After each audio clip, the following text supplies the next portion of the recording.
दो बड़ी खबरों के साथ शुरुआत करेंगे। एक करोड़ की लूट की खबर है। लूट की खबर है। बीती रात एक बड़ा खुलासा हुआ और इसमें जानकारी यह है कि 1 करोड़ नहीं, सिर्फ 6 लाख की लूट हुई थी। पीड़ित परिवार ने पहले 1 करोड़ की लूट की बात जो कही थी वो झूठी थी। सिर्फ 6 लाख और 2 अंगूठियां ही लूटकर ये आरोपी ले गए थे। घर पर रखा था ज्वेलरी शॉप का गोल्ड। परिवार ने लूट को लेकर गलत जानकारी दी थी। गलत जानकारी दी परिवार वालों ने। पकड़ा गया एक आरोपी देवानंद निगरानीशुदा बदमाश है। और दूसरी बड़ी खबर जो आपको दिखाएंगे, पहली तो ये बड़ी खबर है जहां पर 1 करोड़ की लूट की कहानी बताई गई थी, लेकिन वो कहानी झूठी थी। झूठ बात रखी गई थी पुलिस के सामने। सिर्फ 6 लाख रुपए की लूट थी जिसे 1 करोड़ बताया गया था। 1 लाख नहीं, 1 करोड़। 1 करोड़ की लूट बताई गई थी, लेकिन वो कहानी झूठी थी, गलत थी। और दूसरी बड़ी खबर, इंदौर प्रभात फेरी में चाकूबाजी हो गई है। चाकूबाजी में एक युवक की जान चली गई है। रणजीत हनुमान मंदिर से ये प्रभात फेरी निकल रही थी। मृतक युवक दोस्तों के साथ प्रभात फेरी गया था देखने। घटना सुबह 7:30 बजे की है। युवक के गले में चाकू मारा गया है। शुभम रघुवंशी की ऑन द स्पॉट मौत हो गई। अन्नपूर्णा थाना पुलिस इस मामले की जांच कर रही है। मध्य प्रदेश की 2 बड़ी खबर। पहली बड़ी खबर, 1 करोड़ की जो चोरी की कहानी सुनाई थी वो झूठी थी। चोरी सिर्फ 6 लाख रुपए की हुई थी। हालांकि चोरी 1 रुपए की भी चोरी होती है, लेकिन जरा सोचिए जिसके यहां ये चोरी हुई वो भी तो झूठ बोल रहा था। वो किस नियत से झूठ बोल रहा था? विक्टिम कार्ड खेलना ठीक नहीं है। 6 लाख की चोरी को 1 करोड़ की चोरी की शक्ल देने का काम शख्स कर रहा था। और दूसरी बड़ी खबर, हैरान कर देने वाली, 130 साल पुरानी परंपरा से चली आ रही प्रभात फेरी में युवक के गले में चाकू से वार किया गया और युवक की ऑन द स्पॉट मौत हो गई। और जो ये प्रभात फेरी निकलती है, इसके बीच 2 थाने पड़ते हैं, लेकिन ये पुलिस की बड़ी लापरवाही थी, सुरक्षा में चूक ही थी कि जो लोग प्रभात फेरी में थे उनके पास चाकू कहां से आई। चाकू कहां से आई, ये एक बड़ा सवाल उठ खड़ा हुआ है। तो दोनों बड़ी खबर आपके टेलीविजन स्क्रीन पर रहेगी। बल्कि आपको बता दें कि पहली बड़ी खबर यह है कि 1 करोड़ की जो चोरी थी वो कहानी झूठी थी, गलत थी। 1 करोड़ की चोरी नहीं हुई थी। हालांकि चोरी जरूर हुई थी, बल्कि लूट, चोरी नहीं बल्कि लूट हुई थी। 1 करोड़ की लूट की खबर थी, लेकिन वो असल में 6 लाख निकली। यानी गलत कहानी बताई गई जिनके यहां लूट हुई। और दूसरी बड़ी खबर जो आप देख रहे हैं, प्रभात फेरी, यानी प्रभात फेरी 130 सालों से लगातार निकाली जा रही है और पूरे भव्यता और दिव्यता के साथ निकाली जा रही है। लेकिन बड़ी हैरानी की बात है कि इस बार एक बड़ी लापरवाही हुई है, एक बड़ी चूक हुई है पुलिस से। हमारी 2 संवाददाता इस खबर पर लाइव के लिए जुड़ी हैं, जिन्होंने सबसे पहले इस खबर को ब्रेक किया। हरप्रीत कौर रीन ने ही सबसे पहले बताया कि 4 नहीं 3 आरोपी थे। और हरप्रीत कौर रीन ने इस बात की जानकारी आपको दी कि जो 1 करोड़ की कहानी सुनाई जा रही थी वो रकम या तो ज्यादा हो सकती है या कम। ये हरप्रीत कौर रीन ने कहा था और वो सही भी हुई। कम निकली, 6 लाख हुई। और निहारिका शर्मा ने सबसे पहले इस खबर को ब्रेक किया कि प्रभात फेरी में एक युवक के गले में चाकू मारी गई जिसकी जान चली गई है। तो निहारिका, शुरुआत मैं आपसे करूंगा। प्रभात फेरी का जो इतिहास है वो 100 साल से ज्यादा पुराना है और हर साल इसकी भव्यता और दिव्यता बढ़ती जा रही है। लेकिन 2 थानों की पुलिस, चूंकि 2 थाने पड़ते हैं, क्या सुरक्षा इन लोगों ने नहीं दी थी? पुलिस साथ में नहीं चल रही थी, चूंकि हजारों लोग चलते थे। यह पुलिस की बड़ी लापरवाही है निहारिका।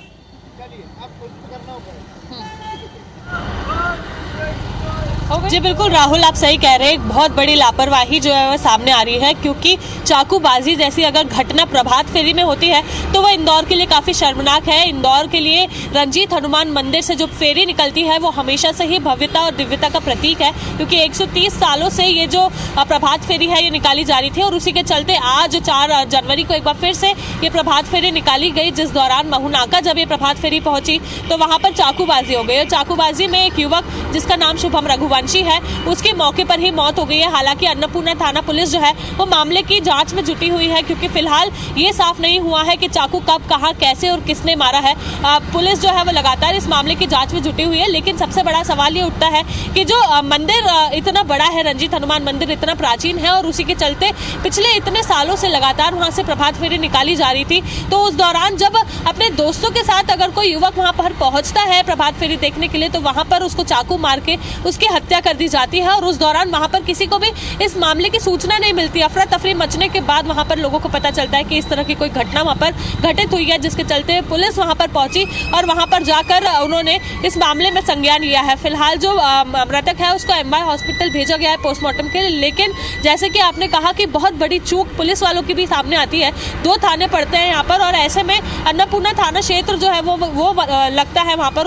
उसके दौरान अगर पुलिस इतने बड़े चौराहे पर मौजूद नहीं रहती है, भीड़ में आपको बता दूं लाखों की संख्या में वहाँ पर रहती है, और अगर ऐसे में भी वहाँ पर पुलिस नहीं तैनात होती है इस तरह से कि वहाँ पर चाकूबाजी जैसी घटना हो जाए, तो ये इंदौर के लिए काफी शर्मनाक बात है। क्योंकि रंजीत हनुमान मंदिर की जो प्रभात फेरी निकलती है उसका साल भर लोगों को इंतजार रहता है। और अब 2 जनवरी को तो दिवाली मननी थी, जिसकी शुरुआत आज इंदौर से हुई थी, प्रभात फेरी निकाली गई थी।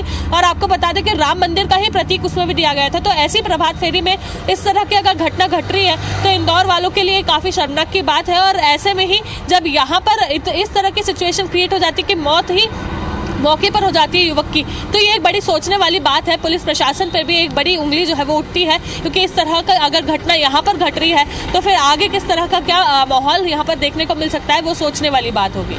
जाहिर सी बात है। और हरप्रीत कौर रीन जिसके घर लूट हुई उसे तो हम लोग विक्टिम समझ रहे थे कि भाई ये पीड़ित है, लेकिन वो पीड़ित ये कहानी, झूठी कहानी क्यों रच रहा था? 6 लाख की चोरी हुई, 1 करोड़ बता रहा था ये, और इतने शरीफ लुटेरे थे कि आए और लूट के चले गए। जरा हुआ क्या, कहानी क्या निकल कर सामने आई, पुलिस आपसे क्या बताई, क्या जानकारी दी, वो आप हमारे दर्शकों को बताइए।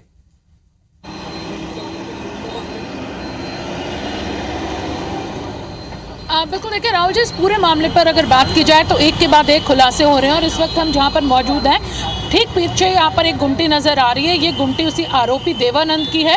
इसी गुमटी पर इस पूरे लूट की साजिश रची गई। ये जो देवानंद है ये निगरानी शुदा बदमाश है। इसकी माँ के बारे में भी ये जानकारी आ रही है कि माँ भी गुंडागर्दी के कई मामले उस पर भी यहाँ पर कायम है, और पूरी रात से पुलिस ने उसकी माँ को भी थाने में बिठाया हुआ है। इसके साथ ही इस पूरे गुमटी पर ही 15 दिन पहले नगर निगम ने इसे हटाने के आदेश दिए थे, बंद करवाई थी ये गुमटी, जिसके बाद देवानंद ने यहीं पर अपने 2 चचेरे भाइयों के साथ लूट की साजिश रची। कहा जाता है घर का भेदी लंका ढाए, कुछ ऐसा ही हुआ। जिस घर में लूट हुई है उस घर के जो नौकर हैं वो यहाँ पर चाय पीने, पान खाने, गुटखा लेने आते थे। बातों ही बातों में उन्होंने यहाँ पर ये जानकारी दी होगी। हालांकि उनका मकसद क्या था ये साफ नहीं है, लेकिन बातों ही बातों में उन्होंने बताया होगा कि उनके सेठ ने कोई ज़मीन बेची है या घर में शादी होने वाली है तो जेवरात और कैश रखा हुआ है। ये बातें यहाँ पर देवानंद के दिमाग में आई और उसके बाद उसने इस मकान में लूट की साजिश रची। चूँकि अब ये मुद्दा आ रहा था कि कल जब लूट हुई ठीक 7:12 से 7:30 की घटना है, तो ये कहा जा रहा था कि 1 करोड़ रुपए करीबन, और इसमें करीबन 10 लाख से ज़्यादा के जो जेवरात हैं वो लूटे गए। ये परिवार ने जानकारी मीडिया को दी थी, पुलिस को दी थी, लेकिन पूछताछ में तस्वीर साफ हो गई है कि इतनी बड़ी लूट नहीं हुई है, 6 लाख की लूट हुई है। हालांकि वो 6 लाख भी अभी जब पीड़ित परिवार से बात की गई तो उनका बयान बदला है। अभी IBC 24 से बातचीत में जो परिवार के मुखिया हैं सुशील धनवानी, उन्होंने कहा कि एक बैग उठाकर बेटा अंदर लेकर गया और उसमें वो 6 लाख रुपए थे।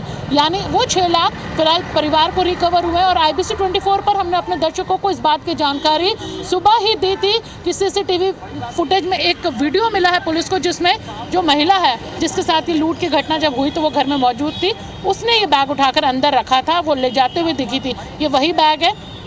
परिवार के मुखिया ने अभी IBC 24 से बातचीत में बताया कि 6 लाख रुपए थे, और अभी भी वो ये कह रहे हैं कि उन्हें नहीं पता कितना कैश गया। कल जल्दबाजी में उन्होंने ये कहा होगा 1 करोड़, लेकिन अभी वो गणना करेंगे, देखेंगे कि घर में कितना कैश था, कितना गया है, अब कितना बाकी बचा है। यानी इन बयानों में संशय की जो स्थिति है वो बन रही है, लेकिन पुलिस ने इस संशय की स्थिति को कल रात ही पकड़ लिया था। 3 जो आरोपी हैं, एक को तो गार्ड ने पकड़ा था, लोगों ने पकड़ा था, उसके साथ 2 लोगों को जो और आरोपी उनको भी हिरासत में पुलिस ने ले लिया है। इसके साथ ही जो मुख्य आरोपी देवानंद है, जिसकी ये पान की गुमटी है, उसकी मां को भी रात भर से पुलिस ने थाने में, हबीबगंज थाने में बिठा के रखा।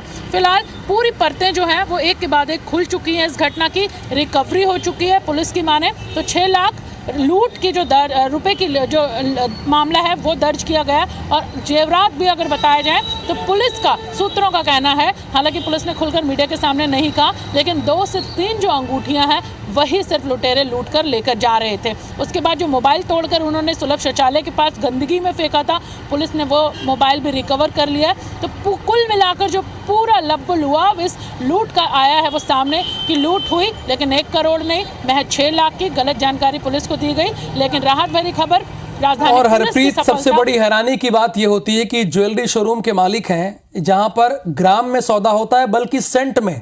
अगर आपको डायमंड लेना है तो सेंट में लेना होता है। उन्हें ये नहीं पता है कि उनके घर में कितने लाख रुपए थे। ये कहानी कुछ हजम नहीं हो रही है। बहरहाल, आप दोनों का बहुत बहुत शुक्रिया पूरी इंफॉर्मेशन के लिए।